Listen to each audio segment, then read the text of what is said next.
আপনাদের সকলকে বুদ্ধিজীবী শুভেচ্ছা।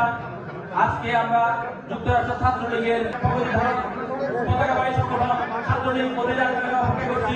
জয় বাংলা, জয় বঙ্গবন্ধু। ধন্যবাদ সবাইকে। কিভাবে প্রকাশ করবো আমার সে ভাষা জানা নেই। আপা, আপনি ভালো থাকেন, আপনি ভালো থাকলে আমরা ভালো থাকবো। আপনি আজকে যে ভাষণ দেবেন, আপনি যে কথা আমাদের বলবেন, যে নির্দেশনা দেবেন, আমরা যুক্তরাষ্ট্রের মধ্যে যারা আছি আমাদের জীবনের শেষ দিকে সেখানে আমরা রক্ষা করবো।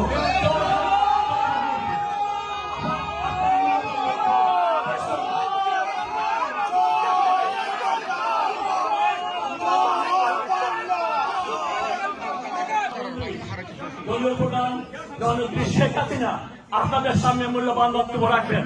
দয়া করে আপনারা সুশৃঙ্খল ভাবে আপনারা তার বক্তব্য শোনার জন্য আমি বিনীত অনুরোধ করছি।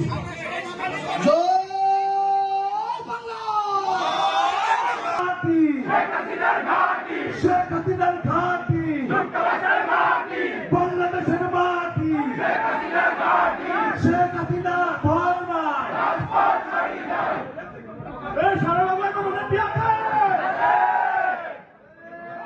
দিতে হবে। অন্তত একটা ফোন সেখানে রেখে বা দুই তিনটা ফোন রেখে ওখানে বক্তব্যটা তোমরা রেকর্ড করতে পারো।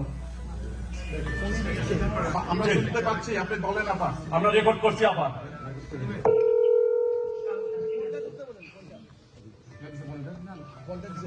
আমি সবাইকে আমার আন্তরিক শুভেচ্ছা জানাই। এটা বিজয়ের মাস। এই বিজয়ের মাসে আমার আওয়ামী লীগের সকল নেতা কর্মী সহযোগী সংগঠন থেকে শুরু করে বাংলাদেশের জনগণ, দেশের প্রবাসে যারা আছে সবাইকে আমি বিজয়ের মাসের শুভেচ্ছা জানাচ্ছি। দেশের মানুষ যাতে উন্নত জীবন পায় সেভাবে আওয়ামী লীগ কাজ শুরু করে, আর তার সুফল দেশবাসী পেতে শুরু করে। কিন্তু দুর্ভাগ্য আমাদের অনেক ঘাত প্রতিঘাতের মধ্য দিয়ে যখন বাংলাদেশ থেকে আমরা উন্নয়নশীল দেশের মর্যাদায় উন্নীত করলাম, কারণ 2008 নির্বাচনে আওয়ামী লীগ ধর্মীয় সরকার গঠন করে এবং তারপর থেকে দেশের সার্বিক উন্নয়নে কাজ করে যায়। বাংলাদেশের দারিদ্র্যের হার যেখানে 41 ছিল, আমরা তা কমিয়ে 18.7 নামিয়ে আনি। দুর্ভাগ্য আমাদের 2024 নির্বাচন যাতে না হয় তার জন্য অনেক চক্রান্ত করা হয়। সকল চক্রান্ত উপেক্ষা করে আমরা কিন্তু নির্বাচন করে আসি, জনগণ আমাদের ভোট দেয়, আমরা দেশের কাজ শুরু করি, কিন্তু তখন গভীর চক্রান্ত। আর সেই চক্রান্তের ফলে আজকে কি দেখা গেল? আজকে বাংলাদেশে জঙ্গিদের শাসন, সন্ত্রাসীদের শাসন, পিঠে পিঠে মানুষ হত্যা করা, পুলিশ হত্যা করা, পুলিশকে পিঠে ঝুলিয়ে রাখা, আওয়ামী লীগের নেতা কর্মী এ পর্যন্ত না হলেও প্রায় 4-5 হাজার আওয়ামী লীগের নেতা কর্মী এবং তাদের পরিবারের সদস্যদেরকে নির্মমভাবে হত্যা করা হয়েছে। সেখানে কাউকে গুলি করে, কাউকে পিটিয়ে, কাউকে নানাভাবে। কারণটা কি? হঠাৎ কোটা আন্দোলন। 2018 সালে তো কোটা বাতিল করে দিয়েছিলাম, হাইকোর্ট একটা রায় দিল। সে রায়ের ফলে কি হলো? কোটা ভাতা পুনর্বহাল করলো। আমরা সরকারের পক্ষ থেকে উচ্চ আদালতে আপিল করে সেই রায় আমরা স্থগিত করে দিলাম, কারণ আমরা তো কোটা বন্ধই করে দিচ্ছি। জুলাই মাসের 7 তারিখে ছাত্রছাত্রীদের আন্দোলন, তাদের কিন্তু পুলিশ কোনো বাধা দেয়নি, তাদের কিন্তু আন্দোলনে কোনো প্রতিবন্ধকতা করেনি। আমি বরং বলেছিলাম যে খবরদার এদের কখনো পুলিশ গুলি করবে না, আন্দোলন করছে না করুক, কারণ কোটা তো নাই, আমরা তাদের সাথে আলোচনা করি। আমি বারবার তাদের ডেকেছি, গণভবন তারা আসবে না। আমাদের মন্ত্রীরা গেছে, তাদের সাথে কথা বলেছে, সকল দাবি মেনে নেওয়া হয়েছে। আর কোটাও তখন নাই, এখন জুলাই থেকে কোনো কোটা ছিল না। যখন সব দাবি মানা হয়ে গেল তখন তাদের আসলে এক দফা দাবি, কেন আমাকে ক্ষমতা করতে সরে যেতে হবে। আমি অপরাধটা কি করলাম?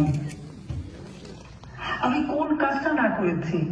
আজকে তাদের লেখাপড়া, উচ্চশিক্ষা, গবেষণা, সব কর্মসংস্থান, সব ব্যবস্থাই তো করে দিয়েছিলাম। বাংলাদেশের বেকারত্ব মাত্র 3 ভাগ ছিল। প্রত্যেকের কর্মসংস্থানের সুষ্ঠু ব্যবস্থা আমি করে দিয়েছি। যুবকদের ট্রেনিং এর ব্যবস্থা, তাদের কর্মসংস্থার ব্যবস্থা আমরা করেছি। তরুণ সমাজ যা আমাদের ভবিষ্যৎ, তারা যেন আধুনিক প্রযুক্তি জ্ঞান সম্পন্ন হয় সেই ব্যবস্থা আমরা করেছি। জনগণের খাদ্য নিরাপত্তা দিয়েছি, চিকিৎসা নিরাপত্তা দিয়েছি। বাংলাদেশ সারা বিশ্বের কাছে উন্নয়নের রোল মডেল হিসেবে স্বীকৃতি পেয়েছিল। সারা বিশ্বে বাংলাদেশ উন্নয়নের বিস্ময় এই মর্যাদায় অধিষ্ঠিত হয়েছিল। কিন্তু একতা আন্দোলন চলে আসলে এক দফা আন্দোলন, তার ফলাফল কি দাঁড়ালো? যখনই আমি দেখলাম যে কয়েকজন ছাত্র মারা গেছে, তখন আমার সন্দেহ হলো। কারণ আমি আপনাদের একটা কথা স্পষ্ট বলি, আপনারা একটু খোঁজ করে দেখবেন যে আবু সাইদকে পুলিশ গুলি করলো, আবু সাইদ গুলি খেয়ে মারা গেল।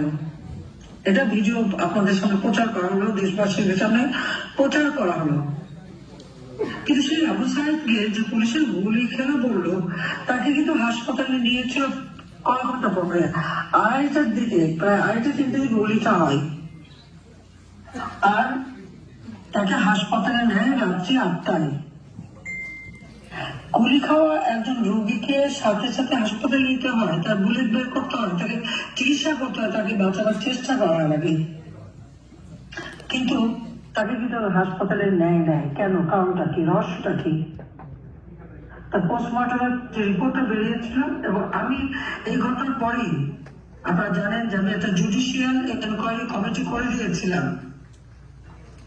এবং সেই জুডিশিয়াল এনকোয়ারি কমিটি উচ্চ আদালত থেকে হাইকোর্টের 3 জন জজকে নিয়ে আমি জুডিশিয়াল এনকোয়ারি কমিটি করে দিই। তারা কিন্তু কাজও শুরু করেন, এমনকি রংপুরে তারা ভিজিট করেন।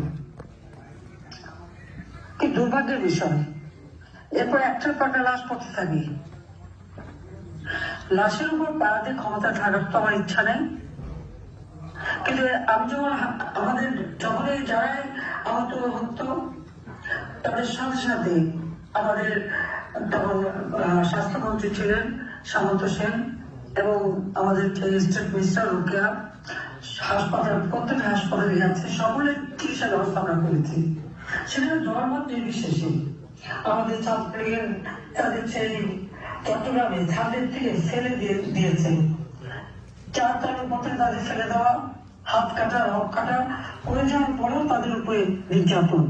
এইভাবে আওয়ামী লীগ ছাত্রলীগের নেতা কর্মীদের উপর অকথ্য অত্যাচার নির্যাতন শুরু হলো এবং তাদেরও হত্যা করা হলো। এমন কোন জেলা নাই, থানা নাই যেখানে আওয়ামী লীগের নেতা কর্মীদের ঘর বাড়ি জ্বালিয়ে পুড়িয়ে ছাড়খাড় করা হলো। মেট্রো রেল থেকে শুরু করে পুলিশ হত্যা, এটা যে আমাদের সেই নোবেল সুৎখর ইউনূস তার মেটিকুলাসলি ডিজাইনের একটা অংশ। কারণ তিনি আন্দোলনের ব্যাপারে আপনাদের মনে আছে, বিল ক্লিনটনের অনুষ্ঠানে সে খুব স্পষ্টভাবে বলল যে এই আন্দোলনে কোনো নেতৃত্ব ছিল না, আপনারা দেখেন নাই।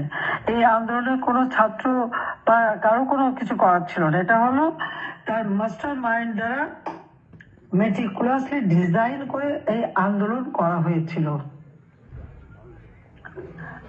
এবং সেভাবে সে আমাকে ক্ষমতাচ্যুত করেছে এবং সে ক্ষমতা এসেছে। তাহলে এই আন্দোলনে তাহলে কারা ছিল?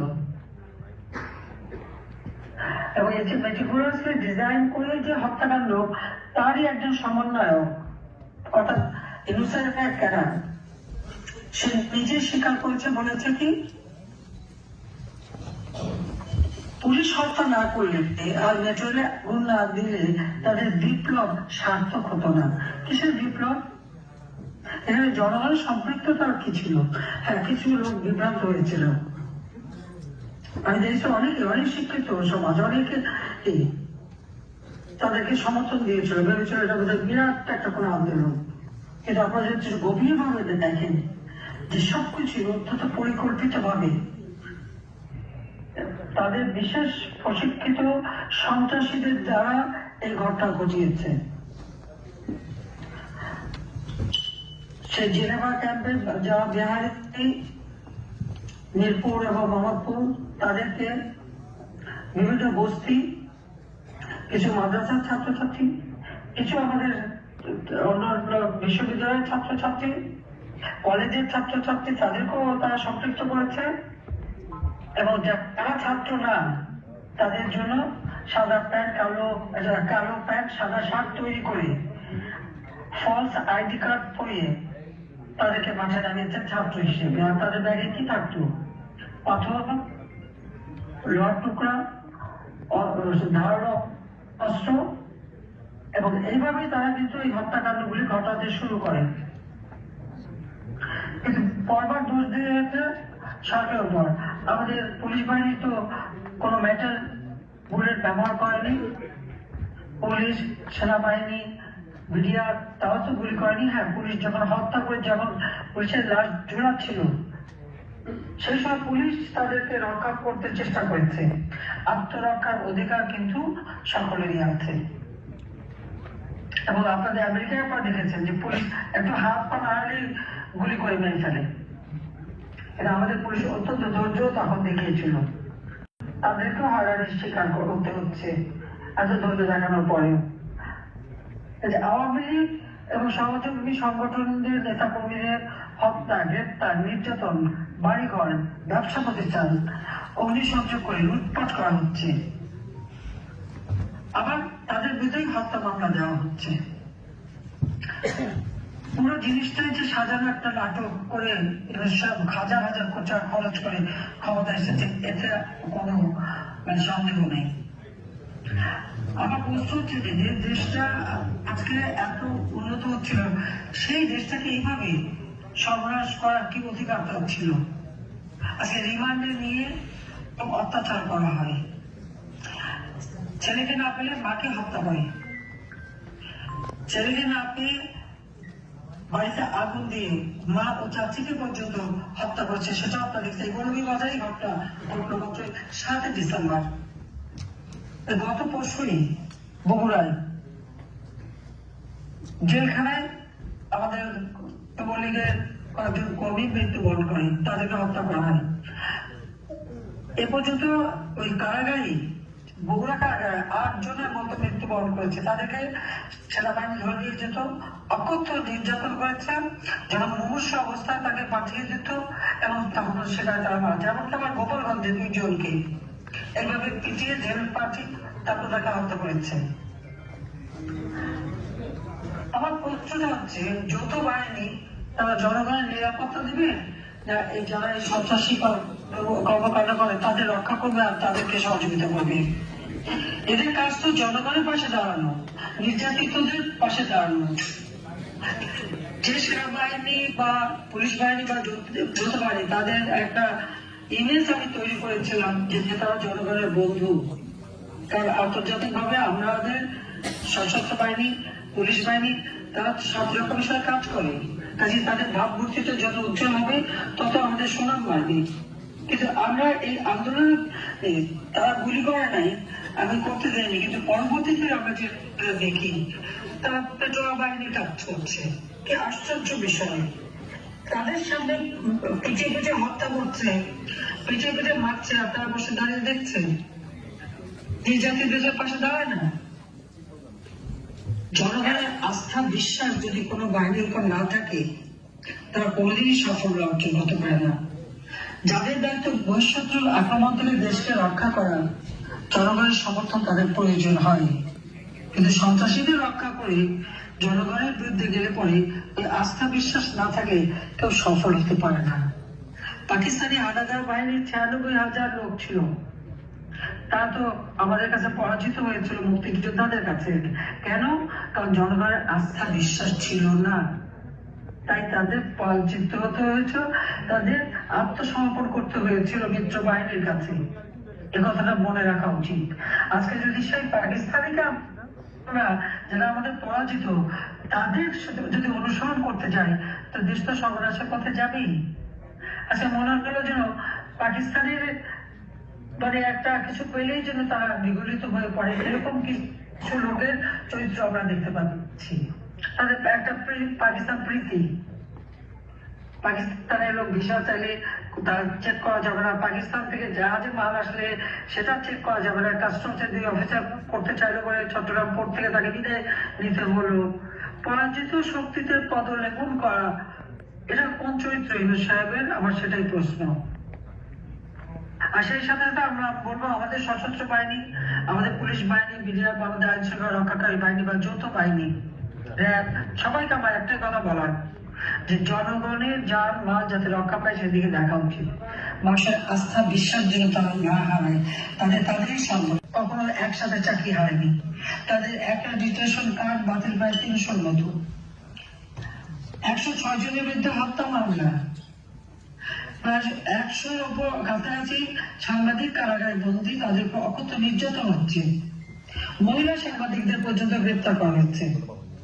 এবং মহিলা সাংবাদিকের উপর যে নির্যাতনটা চলেছিল, রাস্তায় ফেলে তাদেরকে উপর যে অসংখ্য অত্যাচার, সেটাও আপনারা দেখেছেন। এই ইউনূস বাহিনী তাও করেছে। সরকারি কর্মকর্তা কর্মচারী তারা তো চাকরি করে, আমরা নিয়মিত পিএসসি পাবলিক সার্ভিস কমিশনের পরীক্ষা হয়েছে, তারা চাকরি পেয়েছে, তাদের উপরে জুলুম। আজকে হ্যাঁ আমাদের সাথে কাজ করেছে, আমি প্রমোশন দিচ্ছি, এমনকি আমার যে ক্যাবিনেট সেক্রেটারি ইউনূসকে তার শপথ অনুষ্ঠান পরিচালনা করলো, সেও কিন্তু বাদ যায়নি। সবার বিরুদ্ধে মামলা, সবার উপর নির্যাতন, তাদের চাকরি হারানো, তাদের চাকরি থেকে বের করে দেওয়া হচ্ছে, মামলা দেওয়া হচ্ছে, গ্রেপ্তার করা হচ্ছে, আর যাদের চাকরি খেতে পারছে তাদের ওএসডি করা হচ্ছে। এই ব্যবস্থা কিন্তু 2001 সালে বিএনপি করেছিল, তাতে কি হয়েছে?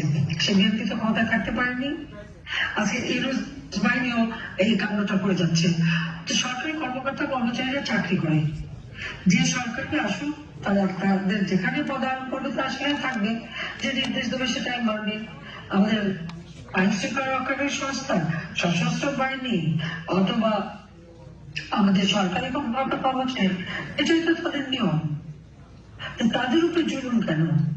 তাদেরকে ওএসডি করে রাখা হচ্ছে, সেখানে আবার বাঁচা হচ্ছে। তারা আওয়ামী লীগ করে, তাদেরকে বাদ দিতে হবে, কোন পরিবার আওয়ামী লীগে তাদের বাদ দিতে হবে। তা আমার প্রশ্ন হচ্ছে, আন্দোলন করলো বৈষম্য বিরোধী আন্দোলন, তো বৈষম্য বিরোধী আন্দোলনের ফসলটা কি? ব্যাপকভাবে বাংলাদেশে বৈষম্য সৃষ্টি করা। আওয়ামী লীগ একটানা ক্ষমতায় ছিল 4 বার, তা আওয়ামী লীগ আমলে তো দেশের উন্নতি হয়েছে, অবনতি তো হয়নি। আর এই সরকারি অফিসার প্রত্যেকেই সুষ্ঠু আইন শৃঙ্খলা রক্ষা করেছে, দেশের মানুষের আর্থসামাজিক উন্নতি করেছে। বাংলাদেশ আমরা মাত্র 15 বছরের মধ্যে বদলে যাওয়া বাংলাদেশ। আমার তরুণ সমাজ, তাদেরকে আমি বলবো যে একটু পিছনে ফিরে তাকাক, একটু দেখো এই বাংলাদেশ কোথায় ছিল। 2009-এর পূর্ব পর্যন্ত বাংলাদেশ কি অবস্থায় ছিল। তখন যাদের হয়তো জন্ম হয়েছে বা তারা হয়তো 4-5 বছর, 7 বছর, 8 বছর বা 10 বছর হলো, তারা তো দেখেনি, তাদেরও তো অতটা উপলব্ধি নেই। আজকে তারা পরিবর্তনটা দেখুক, যে আওয়ামী লীগ সরকার থেকে জনগণের কল্যাণ করেছে, ভালো করেছিল, এই তরুণ সমাজের জন্য উজ্জ্বল ভবিষ্যৎ নিশ্চিত করেছিল, না জঙ্গি শাসন করেছিল। ইউনূস সরকার আমাকে স্বেচ্ছাচার বলে, ফ্যাসিস্ট বলে। আমি আপনাদের অনুরোধ করবো, কে ফ্যাসিস্ট আপনারা একটু তুলনা করে দেখেন। আমার সময় আমি প্রথম বাংলাদেশের টেলিভিশন বেসরকারি খাতে উন্মুক্ত করে দিই। ইউনূস সাহেবের গ্রামীণ ফোন ব্যবসাটা আমি দিয়েছিলাম তাকে, কারণ মোবাইল ফোন বেসরকারি খাতে উন্মুক্ত করে এই ব্যবসা করার সুযোগ আমি দিই। গ্রামীণ ব্যাংকের হাজার হাজার কোটি টাকা মানি লন্ডারিং করে সে নিয়ে গেছে। যতদিন এমডি ছিল গ্রামীণ ব্যাংকে কোনোদিন অডিট করেনি। আজকে অডিট করার পর বেরিয়েছে 25,000 কোটি টাকা সে মানি লন্ডারিং করে বিদেশে পাচার করেছে। গ্রামীণ ফোনের টাকা সে বিদেশে পাচার করেছে। এখনো বিটিআরসি তার কাছে কয়েক হাজার কোটি টাকা পায়, 6,000 কোটি টাকা পাও না। নিজের ট্যাক্স 666 কোটি টাকার ট্যাক্স, উচ্চ আদালতের নির্দেশ ছিল সে ট্যাক্স সে দেবে। 6 তারিখে আদালতের রায় হওয়ার কথা, সে 5 তারিখে আন্দোলন শুরু করানো। এটা হঠাৎ করে হয়নি, কেন তাদের ট্যাক্স দিতে না হয়, সেই জন্য সরকারকে উৎখাত করতে হবে। তার বিরুদ্ধে দুর্নীতি দমন কমিশনে এই গ্রামীণ ব্যাংকের অর্থ আত্মসাৎ করা সেই মামলা হয়েছিল।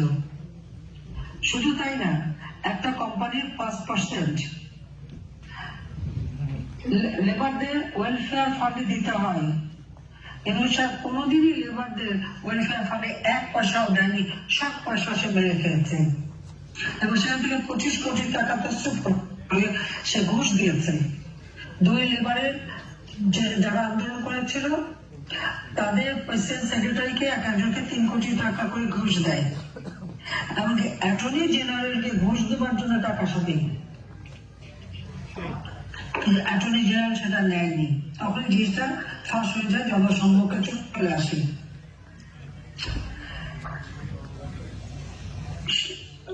কি দুর্ভাগ্যের কথা যে সেই লোক লেবার কোর্টে লেবাররা তার বিরুদ্ধে মামলা করে, সেই মামলায় নেগোসিয়েশন করার চেষ্টা করে, কোর্টকে ঘুষ দেওয়ার চেষ্টা করে। ওই লেবার কোর্টে মামলায় তার শাস্তি হয় 6 মাসের কারাদণ্ড। আজকে আমরা যখন দেখি যে একটা মানুষ আইনি সহায়তা পায় না, আমার প্রশ্ন, ইউনূস সাহেবের যখন কোর্ট সাজা দিল, তারপর সে জামিনের আপিল করলো, সরকারের পক্ষ থেকে আমরা তো কোনো বাধা দেয়নি, এমনকি আমাদের অ্যাটর্নিও বা লেবার কোর্টে তাকে বাধা দেওয়া হয়নি, তাকে জামিন দেওয়া হয়েছিল। আজকে যে সে ক্ষমতায় আছে, সে কিন্তু লেবারদের করা, তার নিজের কোম্পানির লেবারদের করা মামলায় সাজাপ্রাপ্ত আসামি। হ্যাঁ, ক্ষমতা যেদিনই আসে তারপরেই তার ওই 666 কোটি টাকা ট্যাক্স মাফ, ওটা মাফ হয়ে গেছে। তার মধ্যে দুর্নীতির মামলাগুলি এক এক তা তুলে নেওয়া হয়েছে। তাহলে কি ক্ষমতা তার দখলে নিজেকে বাঁচানোর জন্য? কিন্তু যে কালিমালারা সেটা কিন্তু লেগে গেছে। আপনারা একটা জিনিস দেখেন, যত জঙ্গি সন্ত্রাসী ছিল তাদেরকে সে মুক্ত করে দিয়েছে, জেল থেকে ছেড়ে দিয়েছে। নরসিংদী জেল খুলে দিয়েছিল, সেখানে সব, সেখানে কয়েকজন জঙ্গিও ছিল বন্দী, তাদেরকে সে ছেড়ে দিয়েছে। হলি আর্টিজানের ঘটনার কথা সকলের মনে আছে। সেই ঘটনার থেকে তদন্ত করে যারা দোষী তাদের শাস্তি দেওয়া হচ্ছে, তারা জেলে ছিল, তাদেরকে মুক্ত করে দিয়েছে। 21শে আগস্ট গ্রেনেড হামলা, আমি তো বারবার হামলার মুখোমুখি হয়েছি। আল্লাহ রাব্বুল আলামিন কেন কিভাবে আমাকে বাঁচিয়েছে আমি জানি না, বারবার বেঁচে গেছি। 13টা গ্রেনেড ছড়া হয়েছিল, 11টা ফুটেছিল ওখানে। আমার নেতা কর্মীরা মানবরা দর্শন করে আমাকে রক্ষা করেছিল, আমার সিকিউরিটি লোক জীবন দিয়েছিল। আইবি রহমান সহ 24 জন তখন মারা যায়, 25 জন মারা যায়, তার পরবর্তী আরো প্রায় 20-25 জন আহত অবস্থায় ধীরে ধীরে মৃত্যুবরণ করে। এখনো আমাদের অনেক নেতা কর্মী সমস্ত শুয়ে সেই স্প্রিন্টার, ওই ওবায়দুল কাদের, কাজী জাফরুল্লাহ থেকে শুরু করে আমাদের ছাত্রলীগের সাবেক প্রেসিডেন্ট সেক্রেটারি থেকে শুরু করে অনেক নেতাতে আমাদের সব নেতা কর্মী আহত হয়। তার তখন বিচার হয়নি, তদন্ত হয়নি। 2007 সালে তত্ত্বাবধায়ক সরকার এসে এই তদন্ত শুরু করে। আমরা তো মামলাও করতে পারিনি, আমাদের মামলাও নেয়নি। 40 সালে বাবু সাহেব চৌধুরী গিয়েছিল মামলা করতে, ছিল সে মামলা নেবে না, তোমার চলে আসতে হয়েছিল।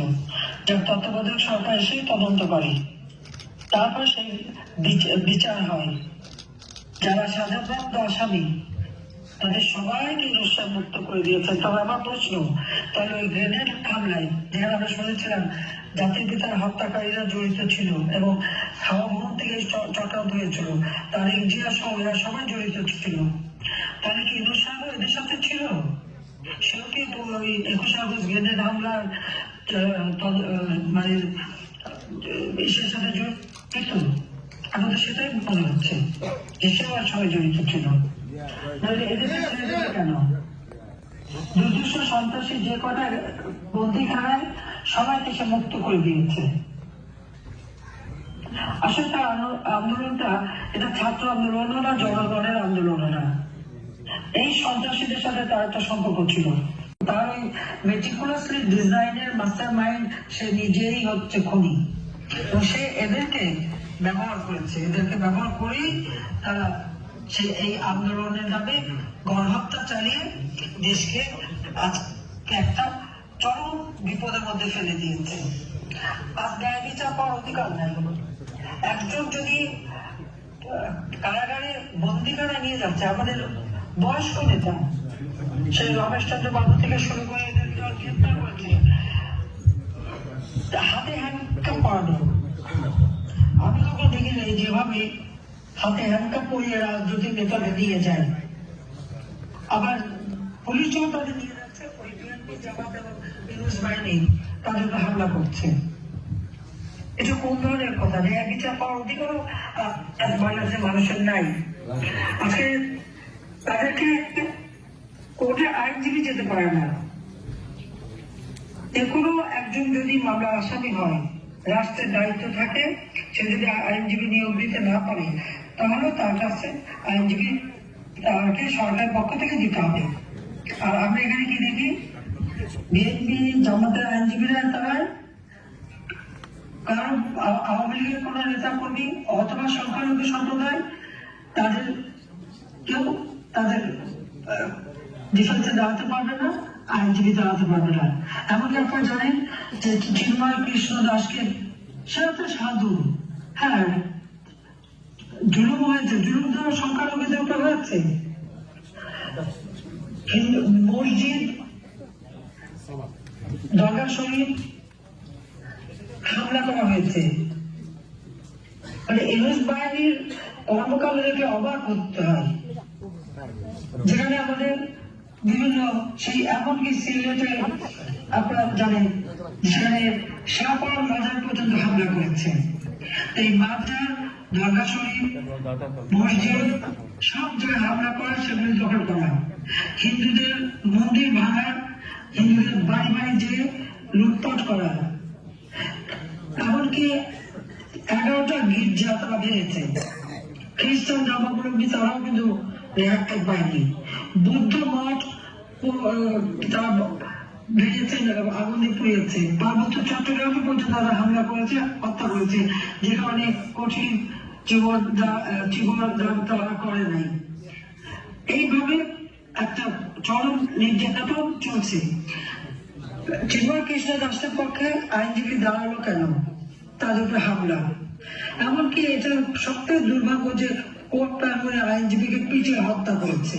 অবাক হওয়ার কিছু নেই, কারণ চিফ জাস্টিসকে চরম অপমান এই ছাত্র নামধারীরা যে আছে সমন্বয়করা, তার বাড়িতে হামলা, কোর্টে হামলা করে এমন পরিস্থিতির সৃষ্টি করেছে যে চিফ জাস্টিস পদত্যাগে বাধ্য হয়েছে।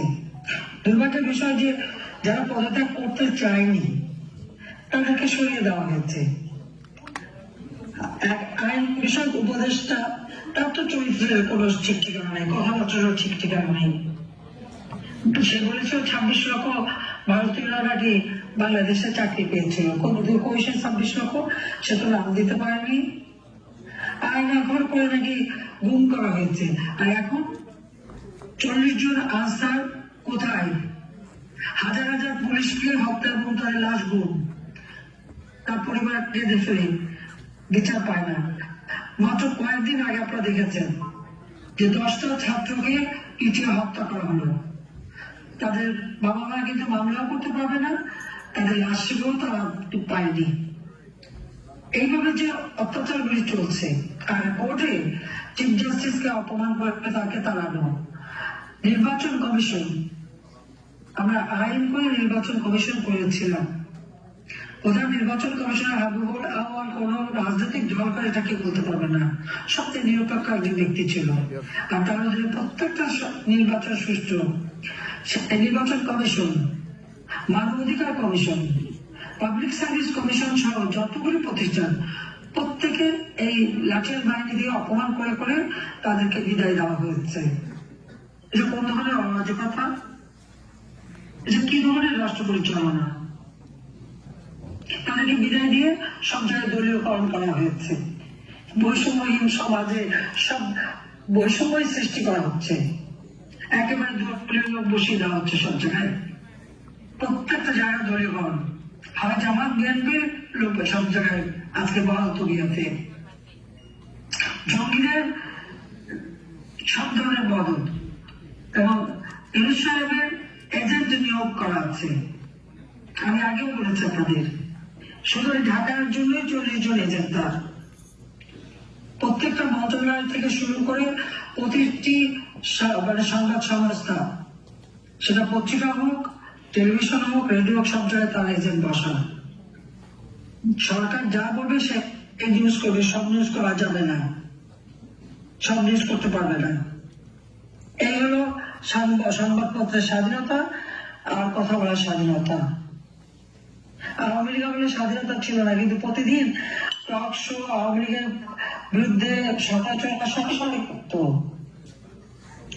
কারোর বিরুদ্ধে তো আমরা কোনোদিন কোনো কিছু করিনি, অথচ এখন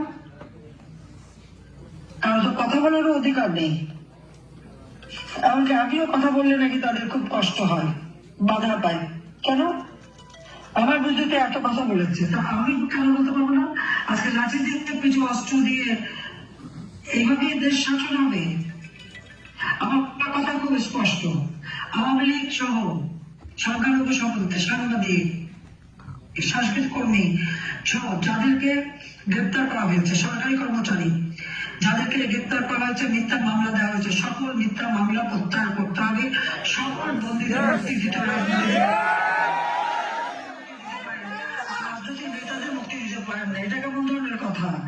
যাদের ঘর বাড়ি আওয়ামী লীগের সেই জেলা থেকে নিয়ে ঢাকা শহর থেকে নিয়ে আপনারা জানেন যে তৃণমূল পর্যায় পর্যন্ত কারো ঘর বাড়ি নাই, ব্যবসা প্রতিষ্ঠান, এমনকি আপনার প্রবাসী তাদেরও সেই ঘর বাড়ি লুটপাট এবং জ্বালিয়ে দেওয়া হয়েছে।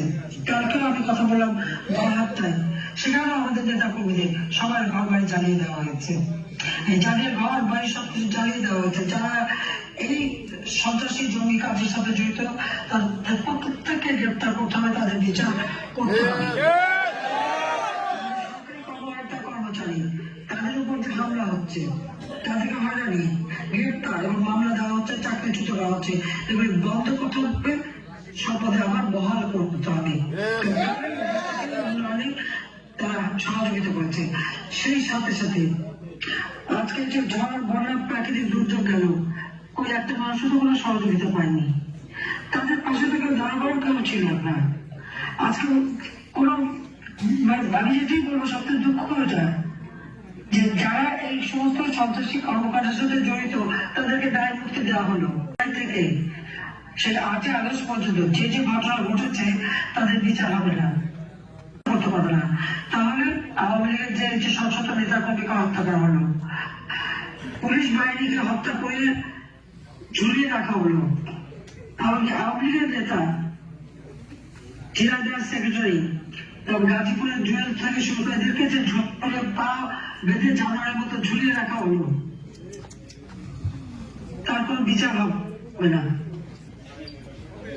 এতগুলি স্থাপনা ধ্বংস করা হলো, আগুন দেওয়া হলো, বিটিভি থেকে শুরু করে মেট্রো রেল পর্যন্ত, সড়ক ভবন, সেতু ভবন, দুর্যোগ মন্ত্রণালয় ভবন, এর কোনো বিচার হবে না।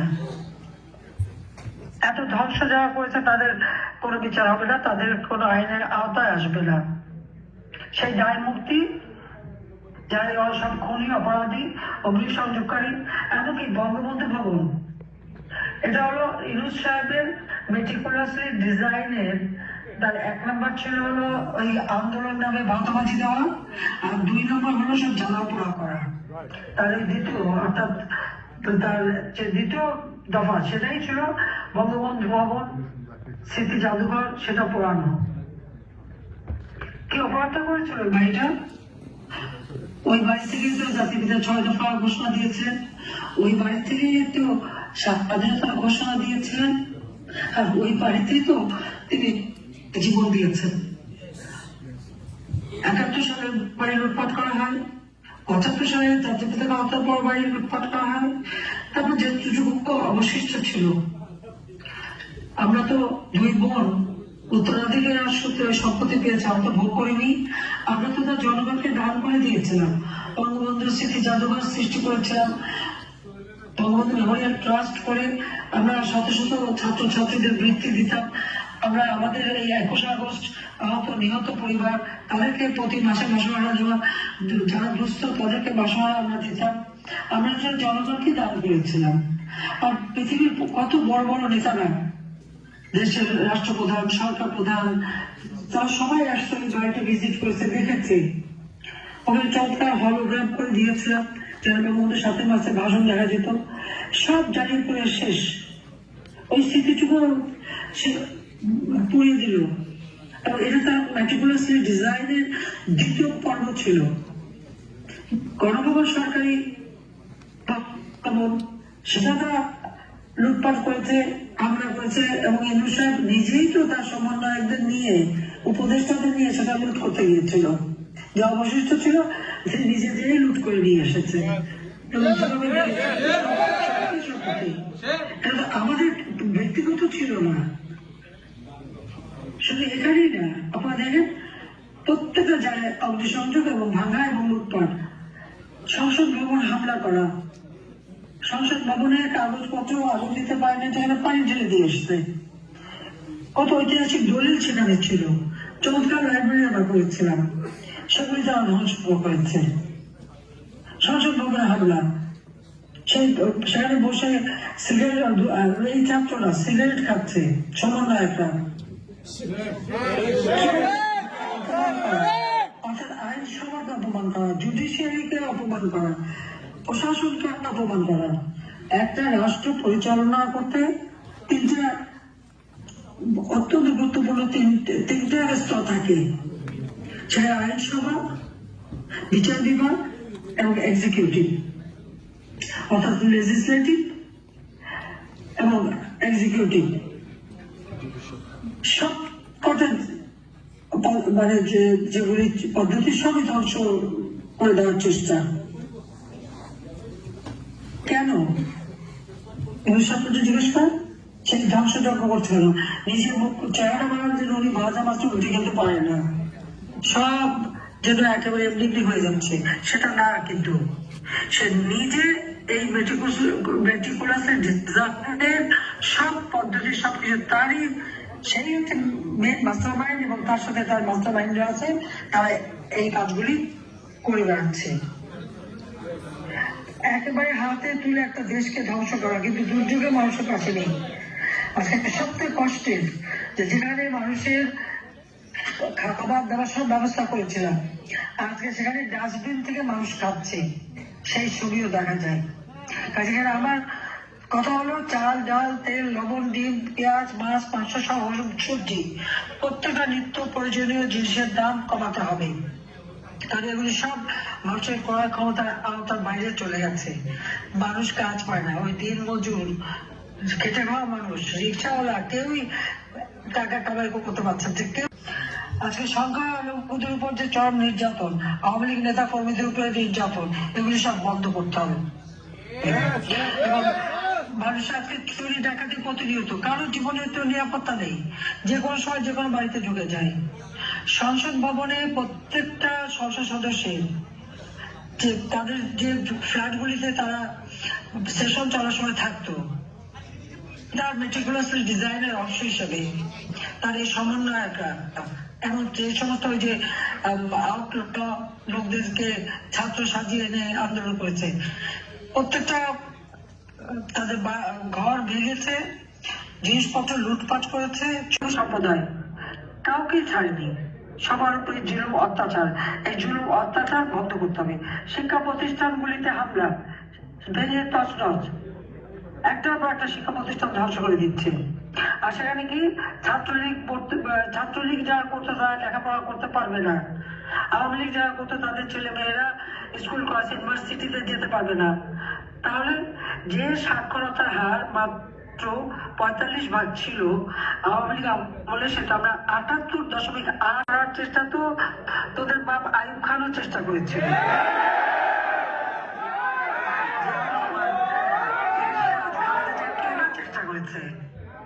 আওয়ামী লীগের শিকড় বাংলাদেশের জনগণের মাঝে প্রথিত। 1949 সালে প্রতিষ্ঠা লগ্ন থেকে এই আওয়ামী লীগ এবং 48 সালে ছাত্রলীগের প্রতিষ্ঠা লগ্ন থেকে এই ছাত্রলীগ বাংলাদেশের জনগণের ভাষার আন্দোলন, জনগণের স্বাধীনতার আন্দোলন সবই তারা করেছে। আজকে আওয়ামী লীগে করেছে, কত নেতা কর্মী সেলিম দেলোয়ার সহ কতজন জীবন দিয়ে গেছে, সেভাবেই করতে আমরা প্রতিষ্ঠা পেয়েছি। কাজে আওয়ামী লীগকে একেবারে শেষ করে দিবে সেটা কেউ পারবে না। নির্বাচনের নামে প্রমোশন করবে, হ্যাঁ দলীয় লোক দিয়ে কমিশন গঠন করেছে। আওয়ামী লীগ যাতে ইলেকশন করতে না পারে তার জন্য আমাদের বিরুদ্ধে একটার পর একটা মামলা, আমার বিরুদ্ধে 250 মামলা, এবং যে আইসিটি যা আমরা যুদ্ধাপরাধ বিচারের জন্য গঠন করেছিলাম, জাতির পিতা করেছিলেন যুদ্ধাপরাধীদের বিচার, সেটা বন্ধ করেছিল যে ওরা তাদেরকে ক্ষমতা এনেছিল যুদ্ধ অপরাধীদের। আর এরপর আওয়ামী লীগ সরকার আসার পরে আমরা যুদ্ধ অপরাধীদের বিচার করার জন্য যে আদালত তৈরি করি, সেই আদালতে আমার মামলা, আর যুদ্ধ অপরাধীদের ডিফেন্সে যে ছিল সে হয়ে গেছে চিফ প্রসিকিউটর, আর বিএনপির একটা দল এবি পার্টি তার চেয়ারম্যান হয়ে গেছে চেয়ারম্যান। এদের কাছে কি ন্যায় বিচার পাবেন? আর আমার বিরুদ্ধে এবং আওয়ামী লীগের নেতাদের বিরুদ্ধে সব হত্যা মামলা আপনারা দেখেছেন। ইতিমধ্যে 35 জন যাদেরকে আমি হত্যা করেছিলাম বলে আমার বিরুদ্ধে মামলা দিয়েছে, সেই 35 জন জীবিত হয়ে ফিরে এসেছে। 250 মামলার মধ্যে 35 জনই জীবিত হয়ে ফিরে এসেছে। অনেকে মামলা দিয়েছে জানি না কার বিরুদ্ধে মামলা, কি মামলা তার বলছে আমাদের জানি না, আমাদের বলছে সই করছি। ওনারা জানেন সবে, ওনারা কারা? এইভাবে মামলা দিয়ে যাতে আমরা ইলেকশন করতে না পারি সেই চেষ্টা, বারবার এই চেষ্টা করা হয়েছে, বারবার হত্যার চেষ্টা করা হয়েছে। এবারেও তো আমাকে তার মেটিকুলাসলি ডিজাইনের মধ্যে সবচেয়ে আগে ছিল গণভবন আক্রমণ করবে এবং আমাকে আর এনাকে হত্যা করবে। রাখে আল্লাহ মারে কে, আর মারে আল্লাহ রাখে কে?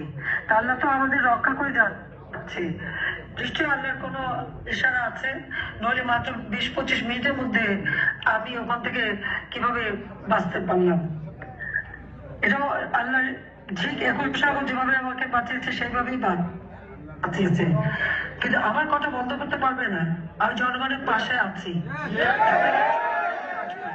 অন্তত দাবি করতে পারি যে আওয়ামী লীগের আমলে বাংলাদেশের মানুষ ভালো ছিল, শান্তিতে ছিল, তাদের জীবন মান উন্নত হচ্ছিল, তারা দরিদ্রের হাত থেকে মুক্তি পেয়েছিল, হত দরিদ্র একেবারেই থাকবে না। আমি সেই পদক্ষেপ নিয়েছিলাম। 25.1 থেকে আমরা মাত্র 5.6 ভাগে নেমে এসেছিল। আমরা যে আরো প্রায় 21,000 ঘর বাড়ি করে দিতাম, মানুষকে বসতি দিয়ে দিতাম, অতি দরিদ্র বলে কেউ থাকতো না। কিন্তু দুর্ভাগ্যের বিষয়, আশ্রম প্রকল্পে যাদেরকে ঘর দিয়েছি ভূমিহীন, তাদের ঘরগুলো দখল করে নিচ্ছে ইউনুস বাহিনীর লোকেরা, এবং সেখানে তারা আবার সেই গৃহহীন ভূমিহীন হয়ে যাচ্ছে। এটাই হলো দুর্ভাগ্যের বিষয়। গরিবের পেটে লাথি মারা আর জনগণকে নিয়ে তামাশা করা, এটাই তার চরিত্র। কাজে আজকে আপনাদের সকলকে, যার প্রবাসে আছেন, দেশে প্রবাসে, সকলকেই ঐক্যবদ্ধ হতে হবে। এই ফ্যাসিস্ট খুনি মাস্টারমাইন্ড ইউনুস, তার ক্ষমতায় থাকার কোনো অধিকার নাই। অসাংবিধানিক ভাবে ক্ষমতা দখল করেছে সন্ত্রাসীদের দ্বারা, অস্ত্র আর অর্থ দ্বারা। সারা বাংলাদেশে সে এজেন্ট নিয়োগ করেছে। প্রত্যেকটা বাংলাদেশের গ্রামে গঞ্জে, ইউনিয়নে, জেলায়, উপজেলায় খোঁজ করতে হবে তার ওই এজেন্টটা কি করতে যাচ্ছে। তারা মানুষ বিভ্রান্ত করা, অর্থ দিয়ে সন্ত্রাসী কেনা, আর আওয়ামী লীগ নেতা কর্মী তাদের সমর্থক কারা আছে, ওখানকার অ্যাফ্লুয়েন্ট কারা, তাদেরকে খুঁজে বের করা, এই কাজ তারা করতে যাচ্ছে। কাজে জনগণেরও কাজ হবে তাদেরকে খুঁজে বের করা যে এই অপকর্ম তারা কারা করছে, সেটা সবাইকে খুঁজে বের করতে হবে। আর আজকে জনগণকে রুখে দাঁড়াতে হবে। এই ইউনুস ক্ষমতায় থাকলে এদেশের মানুষের কখনো অর্থনৈতিক মুক্তি আসবে না, জীবনের শান্তি আসবে না, নিরাপদে চলতে পারবে না, নিরাপদে বাড়িতে ঘুমাতেও পারবে না। আজকে মানুষ নিরাপদে চলতে পারে না, এই দুরবস্থা। কাজে এই দুরবস্থা থেকে জনগণকে বাঁচাতে হবে, রক্ষা করতে হবে। আজকে জঙ্গি রাষ্ট্রে পরিণত করেছে বাংলাদেশকে। যে বাংলাদেশ ছিল শান্তির দেশ, সেই দেশকে ছেড়ে সন্ত্রাসী জঙ্গিদের দেশ করেছে। কাজে এই জঙ্গিদের হাত থেকে দেশকে মুক্ত করতে হবে, এবং জঙ্গি লিডার হচ্ছে ওই ইউনুস, তার নির্দেশ যে দেশের মানুষকে মুক্ত করতে হবে, দেশের মানুষের শান্তি ফিরিয়ে আনতে হবে, দেশের মানুষের খাদ্য নিরাপত্তা দিতে হবে, মানুষকে উন্নত জীবন দিতে হবে। 41 সালের মধ্যে স্মার্ট বাংলাদেশ গড়ে তুলব। আমাদের সেই করতে পারি উন্নয়নশীল দেশ হিসেবে যেন বাংলাদেশের অগ্রযাত্রা সহজভাবে আমরা করতে পারি, তার জন্য আওয়ামী লীগকেই সরকার গঠন করে বাংলাদেশকে উন্নয়নশীল দেশে রূপান্তর করে উন্নত দেশ হিসেবে গড়ে তুলতে হবে। সকলকে ঐক্যবদ্ধ হয়ে কাজ করতে হবে। সবাই ভালো থাকেন, সুস্থ থাকেন, ধৈর্য ধরে আমার বক্তৃতা শুনেছেন, সেজন্য সবাইকে আমার আন্তরিক ধন্যবাদ জানাই, কৃতজ্ঞতা জানাই। বাংলাদেশের জনগণের মধ্যে আমার কৃতজ্ঞতা যে তাদের আস্থা বিশ্বাস এখনো আমার উপর আছে। কাজে এটুকুই আমার সম্বল, কারণ আমি পরিবার পরিজন সব হারিয়েছি, আর বাংলাদেশের জনগণই আমার পরিবার, তাদের জন্যই আমি কাজ করি। সবাইকে ধন্যবাদ, আবার দেখা হবে। খোদা হাফেজ। জয় বাংলা।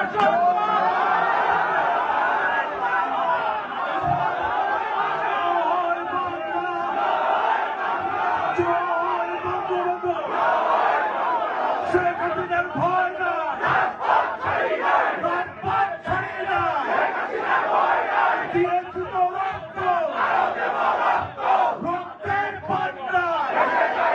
শেখ হাসিনা এগিয়ে চলো, সারা বাংলা তোমার সাথে। জয় বাংলা, জয় বঙ্গবন্ধু, রাজাকারের রাস্তাটা চালিয়ে দাও, পুড়িয়ে দাও। জয় বাংলা, জয় বঙ্গবন্ধু। শেখ হাসিনার ভয় না, রাজপথ ছাড়ি না। শেখ হাসিনা বীরের দেশে, আত্মঘৃণের বাংলাদেশে।